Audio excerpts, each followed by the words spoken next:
Every night, I could hear the muffled sounds coming from the room my cousin Lily shared with her boyfriend Marcus. It only made my own restless cravings feel more intense. Gradually, I found myself drifting into fantasies about what it would feel like to have Marcus touch me. It all came to a head when Lily invited me to join her on a trip back to her hometown for New Year's Eve. At the station, I realized Marcus was coming along to meet her parents. I couldn't help but let my jaw drop slightly. He was about 6'3" and built like a pro athlete, the kind of man who was impossible to ignore. When he saw me, he gave me a slow, head-to-toe look over. He was wearing a pair of gray shorts that left very little to the imagination regarding his physique. He greeted me, but his gaze seemed fixed on my chest. I had developed quite early, and today I was wearing a low-cut V-neck top that showcased a rather deep neckline. I was also in a short skirt. I knew that if I leaned over even slightly, everything would be on display. As he stood behind me, I could feel the heat of his gaze. It hit me then. With his height, he probably had a clear view of everything. I instinctively tugged at my shirt and skirt, my cheeks burning. He casually looked away and mentioned he was going to grab some snacks for the trip. Watching him walk away, I couldn't resist teasing Lily. "I've heard personal trainers are something else. Is it true?" Lily gave me a mysterious flushed smile. "Oh, it's true. He definitely knows how to keep me satisfied. He's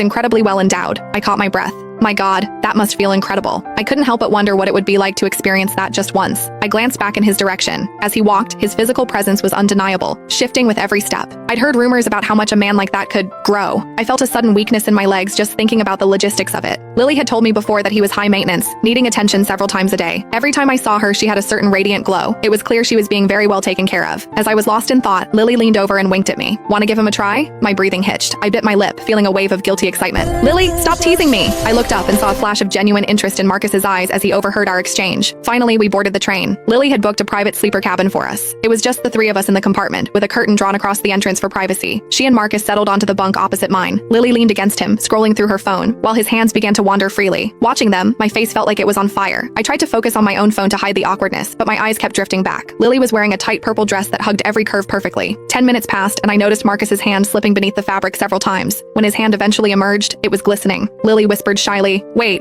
Claire is still right here." As night fell and the train grew quiet, the attendant dimmed the lights to their lowest setting. To my shock, Lily climbed onto Marcus's lap and they began to move in rhythm. I licked my lips, my mind racing with vivid images. Before I knew it, I drifted off to sleep. I don't know how long I was out, but Lily's voice eventually woke me. I opened my eyes to find the cabin lights back on. Lily gave me a playful wink. "Claire, are you hungry? Could you go to the dining car and grab 3 meals for us?" Looking at the obvious physical state Marcus was in, I knew exactly what she was asking for. "Sure," I replied quickly. As I stepped out, I heard Lily's soft whispers behind me. To give them plenty of time, I deliberately stayed in the dining car and finished my own meal before heading back. But when I pulled back the curtain, I saw they were still in the middle of it. They were so lost in the moment they didn't even notice I was there. I quietly stepped back, but I couldn't help but peek through the gap. I was stunned by the scene, the sheer intensity and the positions they were capable of. I leaned against the corridor wall, my body feeling heavy and weak as I listened to the rhythmic sounds of their passion. About 15 minutes later, the sounds finally subsided. I walked back in, but as I did, my foot slipped.